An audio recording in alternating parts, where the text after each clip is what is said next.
I'm aware that the way I see things in space might not be the same things everyone pays attention to.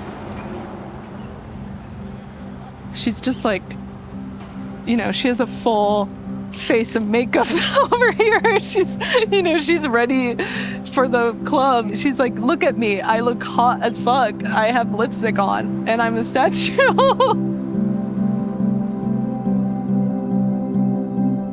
My name is Alix Vernet. I'm an artist. I make work from repurposed air conditioners alongside ceramic casts of buildings around New York.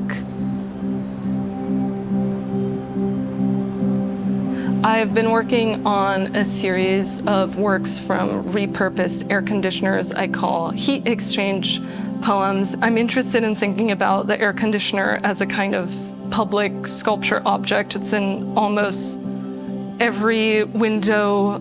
It's outside 24/7 and withstands a lot of the elements, but it's also literally the site of exchange between indoor and outdoor spaces. I just got some air conditioners.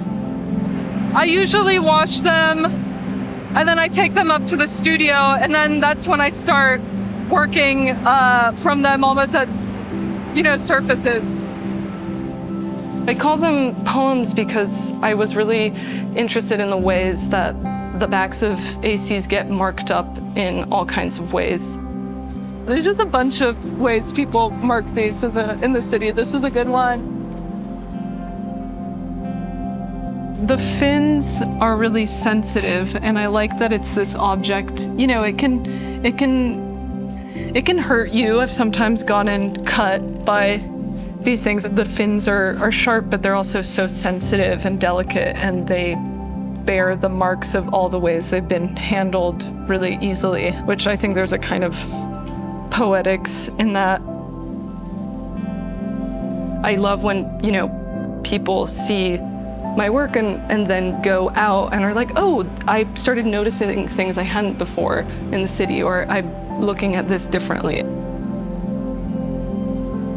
I started first noticing that all these buildings around the Lower East Side had almost identical ornamental features. From like St. Mark's to Henry Street, you would see the same statue or molding. I didn't really start investigating the history until this one statue I'd become really obsessed with disappeared on Henry Street. And I think that just made me, put a little more urgency to this inquiry that had started somewhat organically.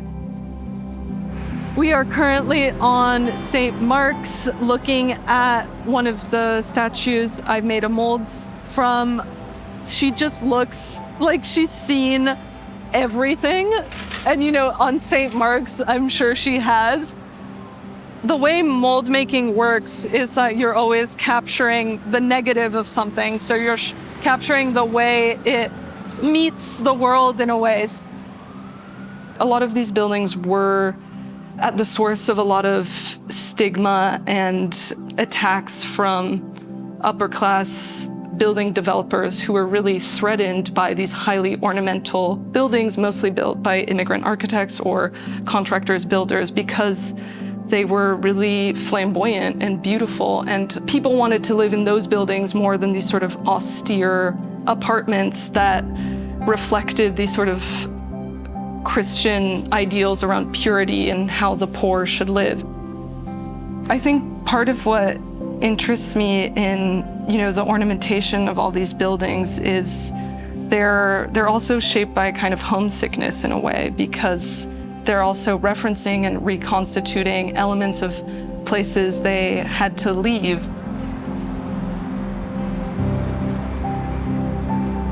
I think working on a fire escape is somehow the closest I get to an experience of the sublime in some way, which sounds really dramatic, but I feel like it's really true, because when you're on a fire escape for 8 hours and you're so focused because you have a limited amount of time to get things done there before it gets dark out, I just tap into this different sort of sense of time and space and the frequency of the city.